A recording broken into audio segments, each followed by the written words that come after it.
Bonjour, aujourd'hui c'est le 10 décembre et notre méditation est basée sur Éphésiens chapitre 2 verset 10. En réalité, c'est lui qui nous a fait. Nous avons été créés en Jésus-Christ pour des œuvres bonnes que Dieu a préparées d'avance afin que nous les pratiquions. Il a un paradoxe ici peut-être parce que dans le verset 9, il nous dit que c'est pas par les œuvres. C'est pas par les œuvres, mais c'est par la grâce et par la foi.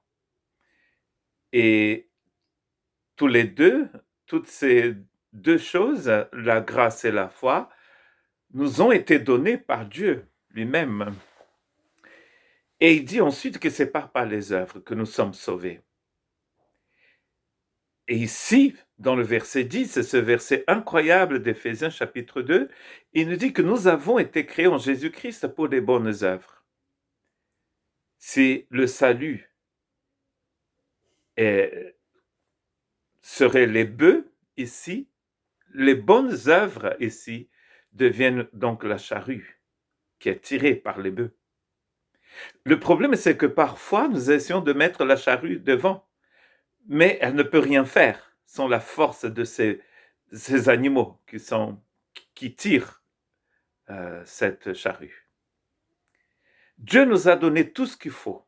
Il nous a donné sa grâce, il a rempli notre cœur de foi, il nous a donc créés en Jésus-Christ, et par la suite, nous pouvons donc accomplir les œuvres de Dieu.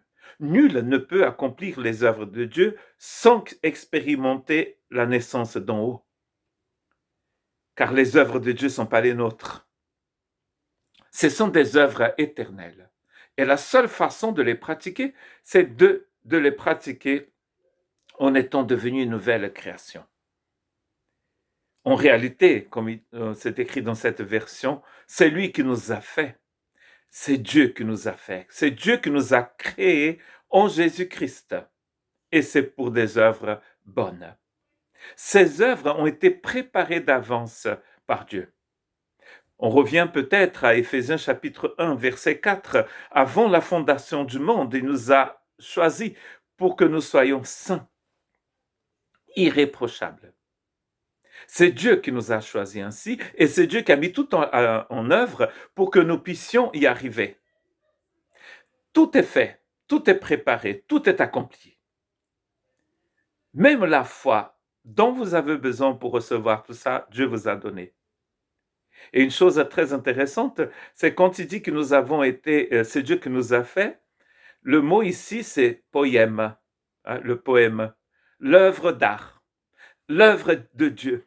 C'est Dieu qui nous a fait. Nous sommes une œuvre divine. Et surtout ici, quand nous avons été créés en Jésus-Christ. Dieu ne va jamais vous demander d'aimer avec agapé sans avoir rempli votre cœur de ce même amour. C'est ça les œuvres de Dieu, n'est-ce pas? Paul nous présente agapé comme étant le résumé même de tous les fruits de l'esprit. Tous les fruits de l'esprit sont contenus dans l'amour de Dieu. Et les œuvres divines ici passent forcément par l'amour de Dieu. Le fruit de l'esprit, c'est l'amour de Dieu. Et le fruit, c'est le résultat. Ici, nous sommes dans le résultat.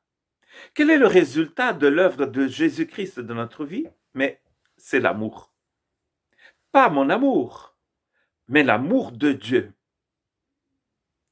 Ce sont ces œuvres magnifiques que Dieu a préparées d'avance pour que nous les pratiquions. Mais regardez bien que la charrue, la pratique de ces œuvres, sont derrière.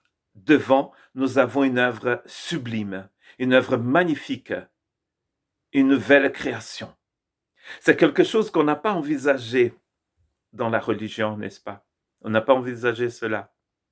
Nous pouvons être remplis de religion et remplis de haine. Jésus a eu des moments de grande confrontation avec justement des religieux, de gens qui se disaient connaître Dieu. Mais les œuvres de ces personnes étaient mauvaises. Pourquoi? Parce qu'ils étaient mauvais.